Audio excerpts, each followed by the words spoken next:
Assalamualaikum warahmatullahi wabarakatuh. Sahabat Komariah Link dimanapun berada di seluruh tanah air, Alhamdulillah jumpa kembali dengan saya Kokom Komariah. Hari ini kita akan membahas tentang kebijakan kurikulum untuk membantu pemulihan pembelajaran part 1 atau sering orang menyebutkan kurikulum prototipe. Seperti apa kurikulum prototipe itu? Mari kita simak video berikut ini.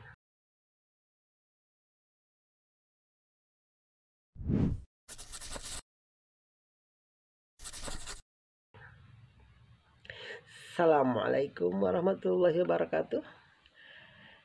Komariah Link dimanapun berada, hari ini kita akan membahas tentang kebijakan kurikulum untuk membantu pemulihan pembelajaran part 1 atau kurikulum prototipe. Usaha pemulihan pembelajaran di masa pandemi COVID-19 penting terus dilakukan untuk mengurangi dampak kehilangan pembelajaran atau sering kita mendengar learning loss pada peserta didik. Kita pahami, kita sadari, mau tidak mau kita merasakan sendiri bagaimana begitu kesulitannya kemarin ketika kita masa pandemi. Tiba-tiba belajar harus daring, sementara fasilitas belum tersedia. Tiba-tiba harus daring, sementara gurunya pun belum siap. Orang tua dengan kesibukan mereka bekerja, akhirnya banyak terjadi kehilangan pembelajaran di antara sebagian anak-anak kita, terutama anak-anak yang memang pada kondisi 3T ya. Internetnya tidak bisa masuk, fasilitas tidak ada, kemampuan guru maupun orang tua terbatas, sehingga inilah yang menyebabkan kenapa harus ada pemulihan pembelajaran. Tahun 2021, Kemendikbudristek memperkenalkan kurikulum prototipe sebagai opsi tambahan dan mulai diterapkan di sekolah penggerak dan SMK pusat keunggulan. Mulai tahun 2022 hingga 2024, semua satuan pendidikan diberikan 3 opsi dalam kurikulum nasional, yaitu kurikulum 2013, kurikulum darurat, dan kurikulum prototipe. Jadi di sini harus dipahami kalau kurikulum prototipe itu sebetulnya kurikulum yang dibuat untuk menyesuaikan masa-masa kemarin pandemi dengan sekarang. Jadi masa uji coba, sehingga ke sekolah pun ada pilihan, tidak harus menggunakan. Sudah dicobakan di sekolah-sekolah penggerak dan sekolah unggulan. Tetapi untuk sekolah yang lain mau pakai silahkan, mau tidak pun silahkan, karena ada 3 pilihan. Yang pertama tadi boleh menggunakan kurikulum 2013 yang memang sudah berjalan. Kemudian boleh juga kurikulum darurat karena memang hari ini kondisi kita kembali darurat ya. Kemarin 2 tahun kita darurat, apalagi puncaknya di Juni dan Juli. Dan hari ini jangan dikira hari ini dengan adanya Omikron itu sebetulnya suatu pandemi yang sangat cepat penularannya, hanya mungkin kondisinya tidak seperti berat waktu COVID. Tetapi tetap ini juga berat karena ini juga sangat mudah menularkan, karena mungkin kita dengan COVID sudah terbiasa menangani, sehingga dengan segera imun kita tangani, kita makanan bergizi, kita perbaiki diri kita, dan juga kemarin kita sudah melakukan vaksin ketika COVID, dan sekarang ada COVID berikutnya lanjutan yaitu booster. Nah, itulah mungkin hari ini tetap kurikulum darurat bisa dipergunakan, karena hari ini pun kita tetap harus waspada dengan menggunakan masker, jaga jarak, hindari kerumunan, dan jangan bersentuhan. Itu tetap harus berlaku, sehingga kurikulum darurat masih bisa dipergunakan di sekolah-sekolah. Dan yang terakhir, pilihan sekolah adalah kurikulum prototipe. Nah, Kurikulum prototipe ini sebagai kelanjutan arah pengembangan kurikulum sebelumnya, yaitu berorientasi pada holistik secara keseluruhan, berbasis kompetensi dan kontekstual dan personalisasi. Nah, itu ya.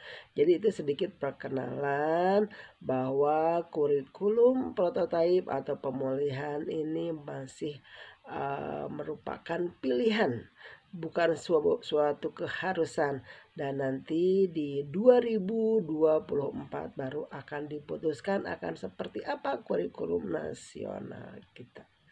Itu sekilas pembahasan tentang usaha pemulihan pembelajaran di masa setelah kita COVID.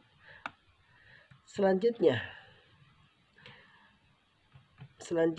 adalah kurikulum prototipe itu diberikan sebagai opsi tambahan. Kembali diingatkan bahwa kurikulum prototipe ini sebagai opsi tambahan bagi satuan pendidikan untuk melakukan pembelajaran selama 2022 sampai 2024.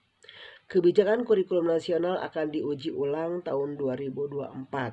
Berdasarkan evaluasi selama masa pemulihan pembelajaran, kita mengalami 5 fase. Yang pertama, pra-pandemi, itu kurikulum 2013 sudah berjalan dengan baik di seluruh jajaran pendidikan kita.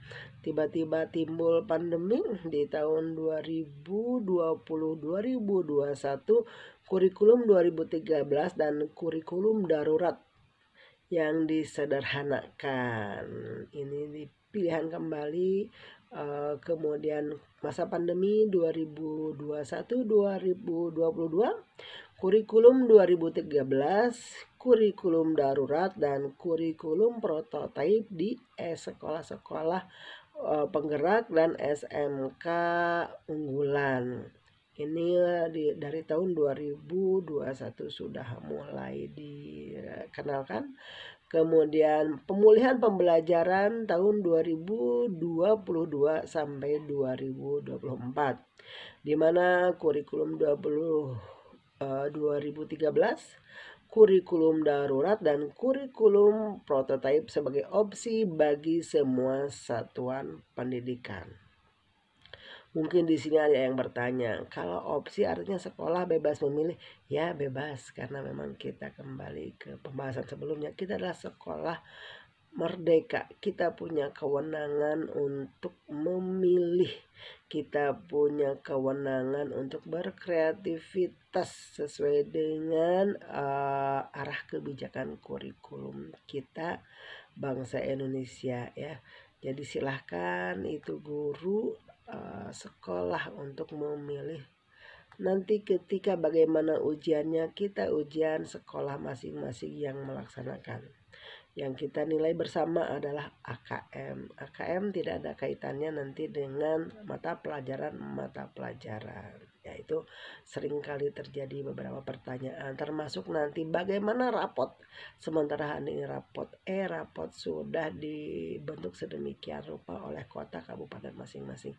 Itu pun akan berubah sesuai dengan apa yang diambil oleh sekolah itu, maka rapotnya pun tidak harus seperti yang sudah ditetapkan. Jadi perubahan-perubahan itu disesuaikan juga dengan kondisi dan situasi. Nah, barulah nanti 2024 penentuan kebijakan kurikulum nasional berdasarkan evaluasi terhadap kurikulum pada masa pemulihan pembelajaran. Nah, nanti seperti apa 2024 kita tunggu saja, karena sekarang kita prosesnya sedang mengadakan pemulihan, kita sedang mengecek and recheck yang paling tepat itu seperti apa. Jadi kurikulum 2013 berjalan, kurikulum darurat pun berjalan, kurikulum prototipe pun berjalan. Itu kebijakan kurikulum hari ini. Selanjutnya ada kerangka kerja evaluasi terhadap kurikulum 2013. Di kurikulum 2013 ada ide kurikulum, desain kurikulum, dan struktur serta isi kurikulum. Ini ada evaluasi dokumen, kemudian ada evaluasi implementasi yang nantinya di situ akan dinilai juga bagaimana dalam dokumentasinya, dalam evaluasi implementasinya, bagaimana sosialisasinya, bagaimana kesiapan tenaga kependidikannya, bagaimana kesiapan sekolah, kesiapan dinas pendidikan, proses pembelajaran, penilaian hasil belajar. Jadi di sini akan terlihat bagaimana evaluasi yang telah dilakukan, hasil kompilasi berbagai kajian, penelitian, dan monef yang dilakukan oleh berbagai pihak, antara lain oleh Puskurjar, direktorat terkait, dan berbagai perguruan tinggi terhadap kerangka kerja evaluasi kurikulum 2013. Coba kita cek bagaimana hasil evaluasi terhadap dokumen dan evaluasi kerangka kerja kurikulum 2013. Kita lihat dulu hasil evaluasi dokumen kurikulum 2013. Yang pertama, kompetensi kurikulum 2013 terlalu luas, sulit dipahami dan diimplementasikan oleh guru. Ini katanya luas ya, terlalu banyak sehingga beban anak itu terlalu berat. Kadang dianalogikan berat bebannya anak itu melebihi beban tasnya. Itu candaan ya, karena saking luasnya materi.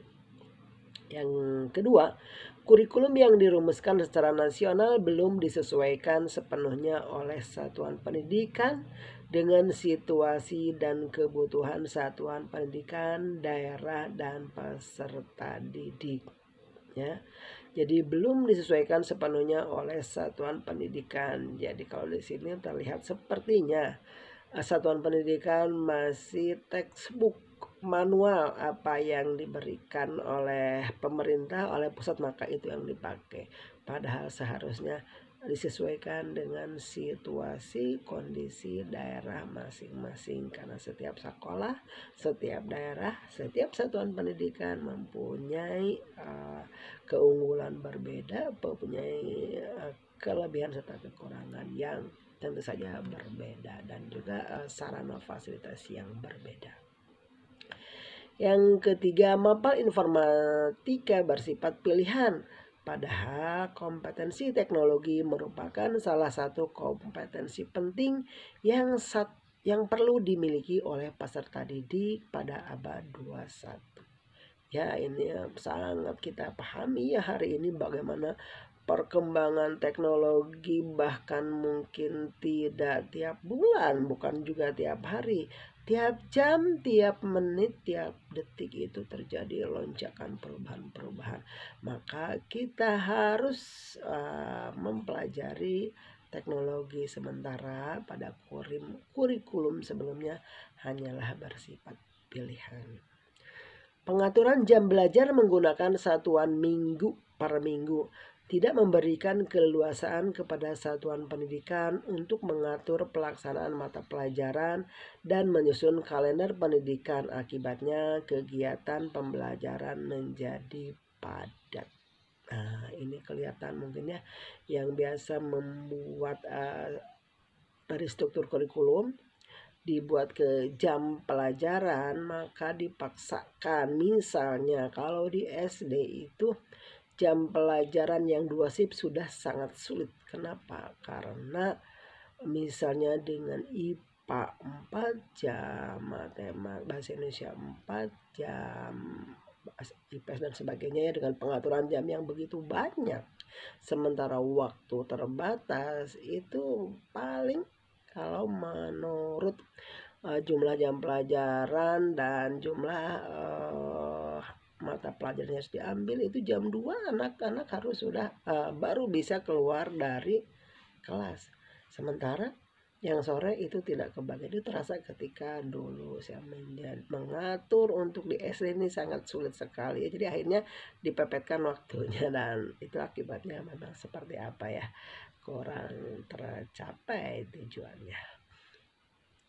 Kemudian pendidikan tematik jenjang PAUD dan SD dan mata pelajaran jenjang SMP, SMA, SMK di Ketara dan Diksus merupakan satu-satunya pendekatan dalam kurikulum 2013 tanpa ada pilihan pendekatan lain. Oh, di sini tematik itu hanya untuk SD dan TK.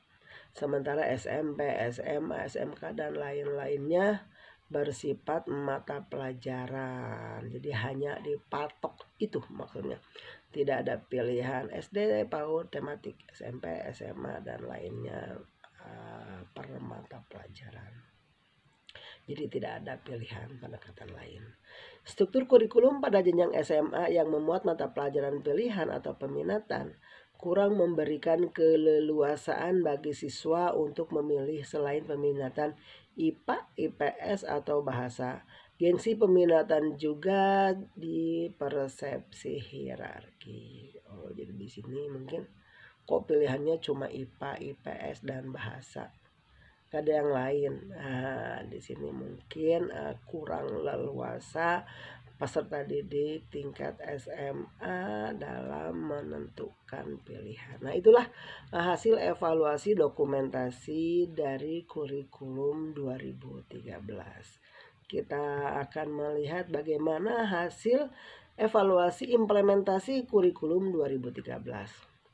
Yang satu, komponen perangkat pembelajaran terlalu banyak dan menyulitkan guru dalam membuat perencanaan. Komponen perangkat pembelajaran ya terlalu banyak dan menyulitkan guru dalam membuat perencanaan. Jadi sudah diatur, dipatok harus ini, harus ini, harus ini. Nah, itu dirasa berat oleh guru. Kemudian rumusan kompetensi yang detail dan terpisah-pisah sulit dipahami sehingga guru kesulitan menerjemahkan dan pembelajaran yang sesuai filosofi kurikulum 2013 ya. Rumusan kompetensi yang detail dan terpisah-pisah sulit dipahami sehingga guru kesulitan menerjemahkan dalam pembelajaran yang sesuai filosofi kurikulum 13. Jadi kompetensi inti sudah ditentukan, diturunkan ke kompetensi dasar sudah ditentukan detail sehingga ketika membuat tujuan pun kita akhirnya hampir mirip-mirip dengan kompetensi dasar, yaitu sulit dipahami. Jadi tidak ada kebebasan guru dalam membuat rumusan-rumusan kompetensi. Yang ketiga, strategi sosialisasi pelatihan, pendampingan dan monitoring implementasi kurikulum 2013 belum terlaksana secara tepat dan optimal, belum variatif, belum sesuai dengan kebutuhan dan belum efektif. Contoh kendala, sosialisasi tidak sampai langsung kepada tingkat gugus. Pemilihan instruktur ditetapkan sentralistik sehingga tidak sesuai kebutuhan dan pelatihan masih dilakukan secara konvensional dengan ceramah yang cenderung teoretik. Nih, betul, sosialisasi belum merata ke semua level, ke semua pihak bawah. Jadi hanya orang-orang tertentu di atas dan itu pun masih dalam bentuk ceramah dan cenderung teoretik, tidak ke praktek praktis yang bisa diaplikasikan dalam keseharian. Selanjutnya, masih banyak pengawas, kepala sekolah dan guru yang memiliki pemahaman kurang tentang kerangka dasar, diversifikasi dan konsep implementasi kurikulum 2013. Nah, ini disadari atau tidak mungkin memang ya masih banyak kita yang belum memahami secara utuh penuh apa itu kurikulum 2013. Kemudian sosialisasi pelatihan, pendampingan dan monitoring implementasi kurikulum 2013 belum berdampak optimal terhadap pemahaman pengawas, kepala sekolah dan guru, kemampuan kerja guru serta peningkatan kualitas pendidikan di sekolah. Jadi sosialisasi pelatihannya ini belum berdampak optimal. optimal, artinya guru masih begitu-begitu saja gitu, belum ada peningkatan. Nah, kedua hal ini kan namanya hasil evaluasi. Bisa ya, bisa tidak. Bisa terjadi berapa persen di sekolah lain atau berapa persen di sekolah yang satunya. Jadi memang masih berbeda-beda, hanya menurut penilaian inilah yang terjadi dengan kondisi kurikulum 2013 ini. Terima kasih atas perhatiannya. Nanti kita sambung kembali pada part 2 tentang kurikulum prototipe. Assalamualaikum warahmatullahi wabarakatuh.